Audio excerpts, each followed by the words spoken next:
I'm reading Book 2, Chapter 2 of C.S. Lewis's Mere Christianity, and this chapter is titled The Invasion.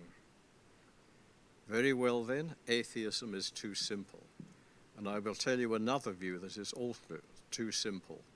It is the view I call Christianity and water, the view which simply says there is a good God in heaven and everything is all right, leaving out all the difficult and terrible doctrines about sin and hell and the devil and the redemption. Both these are boys' philosophies. It is no good asking for a simple religion. After all, real things are not simple. They look simple, but they are not. The table I am sitting at looks simple, but ask a scientist to tell you what it is really made of, all about the atoms and how the light waves rebound from them and hit my eye, and what they do to the optic nerve and what it does to my brain. And of course you find that what we call seeing a table lands you in mysteries and complications which you can hardly get to the end of.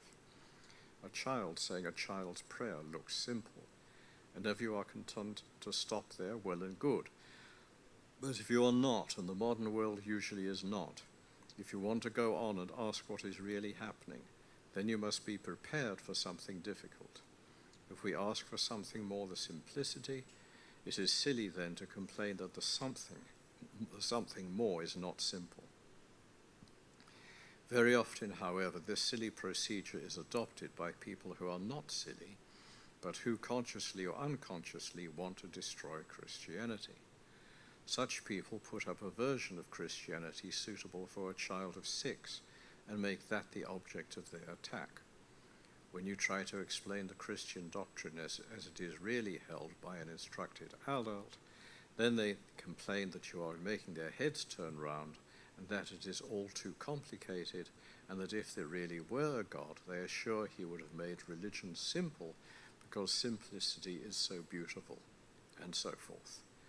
You must be on your guard against these people, for they will change their ground every minute and only waste your time.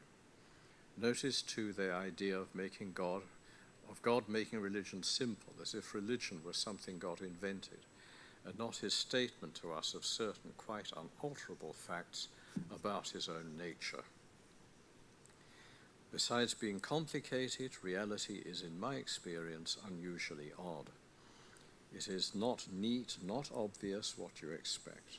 For instance, when you have grasped that the Earth and the other planets all go round the sun, you would naturally expect that all the planets were made to match, all at equal distances from each other, say, or distances that regularly increased, or all the same size, or else getting bigger or smaller as you go further from the sun.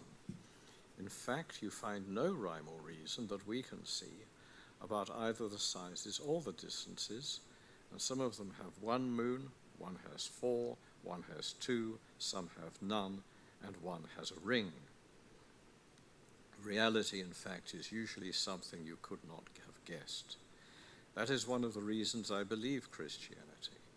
It is a religion you could not have guessed. If it offered us just the kind of universe we had always expected, I should feel we were making it up. But in fact, it is not the sort of thing anyone would have made up. It has just that queer twist about it that real things have. So let us leave behind all these boys' philosophies, these over-simple answers. The problem is not simple, and the answer is not going to be simple either. What is the problem? A universe that contains much that is obviously bad and apparently meaningless, but containing creatures like ourselves who know that it is bad and meaningless. There are only 2 views that face all the facts. One is the Christian view that this is a good world that has gone wrong, but still retains the memory of what it ought to have been. The other is the view called dualism. Dualism means the belief that there are 2 equal and independent powers at the back of everything, one of them good and the other bad, and that this universe is the battlefield in which they fight out an endless war. I personally think that next to Christianity, dualism is the manliest and most sensible creed on the market. But it has a catch in it. The 2 powers or spirits or gods, the good one and the bad one, are supposed to be quite independent. They both existed from all eternity. Neither of them made the other. Neither of them has any more right than the other to call itself God. Each presumably thinks it is good and thinks the other bad. One of them likes hatred and cruelty, the other likes love and mercy, and each backs its own view. Now, what do we mean when we call one of them the good power and the other the bad power? Either we are merely saying that we happen to prefer the one to the other, like preferring beer to cider, or else we are saying that whatever the two powers think about it, and whichever we humans at the moment happen to like, one of them is actually wrong, actually mistaken in regarding itself as good. Now, if we mean merely that we happen to prefer the first, then we must give up talking about good and evil at all. For good means what you ought to prefer quite regardless of what you happen to like at any given moment. If being good meant simply joining the side you happen to fancy for no real reason, then good would not deserve to be called good. So we must mean that one of the two powers is actually wrong and the other actually right. But the moment you say that, you are putting into the universe a third thing in addition to the two powers, some law or standard or rule of good which one of the powers conforms to and the other fails to conform to. But since the two powers are judged by this standard, then this standard, or the being who made this standard, is further back and higher up than either of them, and he will be the real God. In fact, what we meant by calling them good and bad turns out to be that one of them is in a right relationship to the real ultimate God, and the other is in a wrong relationship to him. The same point can be made in a different way. If dualism is true, then the bad power must be a being who likes badness for its own sake. But in reality, we have no experience of anyone liking badness just because it is bad. The nearest we can get to it is in cruelty. But in real life, people are cruel for one of two reasons. Either because they are sadists, that is, because they have a sexual perversion which makes cruelty a cause of sensual pleasure to them, or else for the sake of something they are going to get out of it, money or power or safety. But pleasure, money, power and safety are all, as far as they go, good things. The badness consists in pursuing them by the wrong method, or in the wrong way, or too much. I do not mean, of course, that the people who do this are not desperately wicked. I do mean that wickedness, when you examine it, turns out to be the pursuit of some good in the wrong way. You can be good for the mere sake of goodness.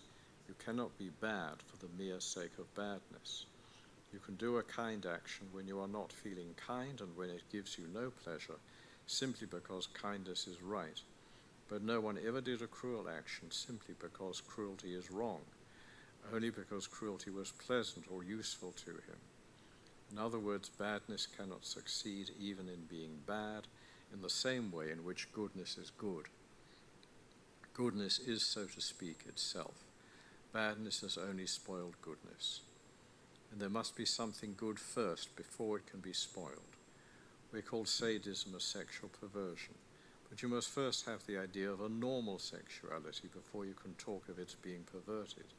And you can see which is the perversion, because you can explain the perverted from the normal and cannot explain the normal from the perverted. It follows that this bad power, who is supposed to be on an equal footing with the good power, and to love badness in the same way as the good power loves goodness, is a mere bogey. In order to be bad, he must have good things to want, and then to pursue in the wrong way. He must have impulses which were originally good, in order to be able to pervert them. But if he is bad, he cannot supply himself either with good things to desire or with good impulses to pervert. He must be getting both from the good power, and if so, then he is not independent. He is part of the good power's world. He was made either by the good power or by some power above them both. Put it more simply still, to be bad, he must exist and have intelligence and will. But existence, intelligence, and will are in themselves good. Therefore he must be getting them from the good power. Even to be bad, he must borrow or steal from his opponent. And do you now begin to see why Christianity has always said that the devil is a fallen angel? That is not a mere story for the children. It is a real recognition of the fact that evil is a parasite, not an original thing. The powers which enable evil to carry on are powers given it by goodness. All the things which enable a bad man to be effectively bad are in themselves good things: resolution, cleverness, good looks, existence itself. That is why dualism in a strict sense will not work. But I freely admit that real Christianity, as distinct from Christianity and water, goes much nearer to dualism than most people think. One of the things that surprised me when I first read the New Testament seriously was that it taught so much a dark power in the universe, a mighty spirit, a mighty evil spirit, who is held to be the power behind death and disease and sin. The difference is that Christianity thinks this dark power was created by God and was good when he was created and went wrong. Christianity agrees with dualism that this universe is at war, but it does not think this is a war between independent powers. It thinks it is a civil war, a rebellion, and that we are living in a part of the universe occupied by the rebel, enemy-occupied territory. That is what this world is. Christianity is the story of how the rightful king has landed, you might say landed in disguise, and is calling us all to take part in a great campaign of sabotage. When you go to church, you are really listening in to the secret wireless from our friends. That is why the enemy is so anxious to prevent us from going. He does it by playing on our conceit and laziness and intellectual snobbery. I know someone will ask me, do you really mean at this time of day to reintroduce our old friend the devil, hoofs and horns and all?